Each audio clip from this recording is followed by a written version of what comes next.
যুক্তরাষ্ট্রের president Donald ট্রাম্পের মধ্যস্থতায় যুদ্ধবিরতিতে আপাতত থেমেছে ইরান ইসরায়েল সংঘাত। বিশ্লেষকরা মনে করছেন যে কোনো সময় নতুন করে শুরু হতে পারে এই সংঘাত।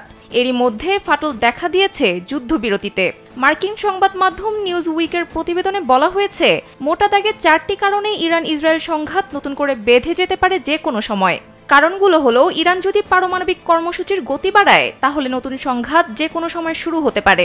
উভয় পক্ষ যুদ্ধবিরতির শর্ত লঙ্ঘন করলেও শুরু হতে পারে একে অপরের উপর হামলা। শুধু তাই নয়, মোসাদের গোপন অভিযানকে কেন্দ্র করে নিজ দেশের ভেতরে কড়া অবস্থানে গেছে ইরান। এরই মধ্যে কয়েকজন গুপ্তচরকে মৃত্যুদণ্ড দেওয়া হয়েছে এবং আরও ধরপাকড় চলছে।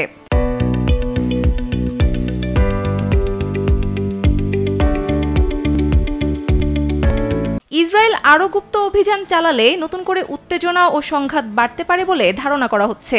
সংঘাতের পর চলমান যুদ্ধবিরতিতে ইরান ইসরায়েল দুই পক্ষই নিজেদের অর্জিত বিজয় বলে দাবি করছে। নেতানিয়াহু হুঁশিয়ারি দিয়ে বলেছেন, ইরান যদি আবার পারমাণবিক কর্মসূচি পুনরুজ্জীবিত করতে চায়, আমরা একইভাবে কঠোর ও শক্তিশালী জবাব দেব। অন্যদিকে ইরানের প্রেসিডেন্ট মাসুদ পেজেশকিয়ান বলেছেন, জায়নিস্ট আগ্রাসনের বিরুদ্ধে ইরান দৃঢ়ভাবে দাঁড়িয়ে থাকবে। এ ধরনের কঠোর মনোভাব বা বক্তব্য দুই পক্ষের মধ্যে তিক্ততা ও উত্তেজনা বাড়াচ্ছে।